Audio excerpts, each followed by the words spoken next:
online pagka mga first 5 minutes ng game. So, kailangan niyang medyo maging tahimik muna. Oo, parang babalik tayo sa sinabi. Wait lang, wait lang. Uy, Meron yata. ata dito si Boyet AR. Pero kasi masyadong makunad yan. Lancy, Ooh! combo lamang dito, Irad. At tinamaan gagad siya. Siya yung gumamit nung ultimate ni Gord. Naku, nauna pa si Lance AR doon sa Gord.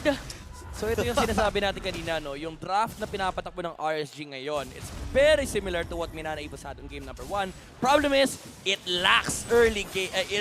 Like, severely lacking sila ng early game. Ayun ay hatak. Hatak na nila, hindi pa Nuts! kasi bigyan rin nagamit. Habang si Lord JM ay talagang makunat, hindi tumama yung hook. Team matchup, 600 gold advantage yung hawak ni Doming AR. Malapit na matapos yung BOT. And Wow. si Light. Ang tapang, grabe itong mga tao May hook! to. At ngayon, may flicker. Oh my God! Kanjutsu para sa ating mga players. Nag-aabang tayo ng ngart-ngart. Ay, pero Ayan hindi. na, pero naunahan ng hatak. Kakatin din.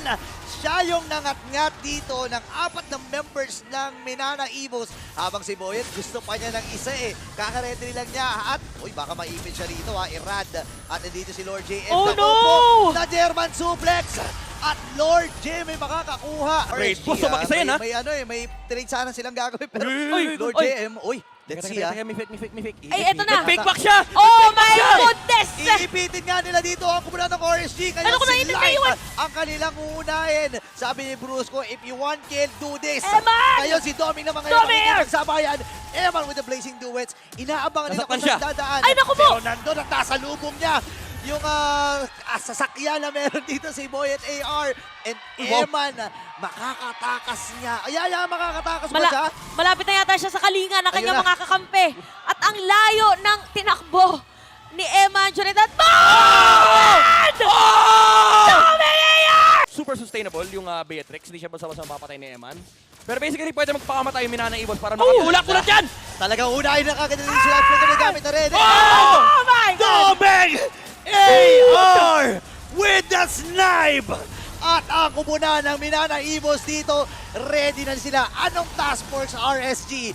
Ito ang aming recipe. Ngayon, Brusco AR atas na rin. Meron pa siyang immortality dito at yung Lord. Nailiko. Kailangan tunawin ng RSG. Hindi susuko dito ang sa pagdepensa ang kanilang upunan. Ubus lahat ng tore. Pero sabi ni JM, Oh my goodness! hindi pa kami tapos. Makakapatay sila ng dalawa. Like 5 seconds bago mabuhay. At si Irad, sinasakripisyo. Meron na minion Binibigay wave. na yung kanyang buhay para lang madepensahan. Makakakuha nga ba sila dito? Nandun yung nakapatlan si AR again. Pero may hook. Nasagot. Andun yung breaker. Para hindi makakuha. At nandito rin si Aqua. Lord JM.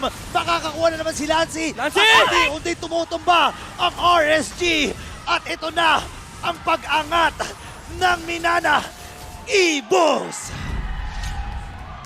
Yan ang sabi ng Minana Evos.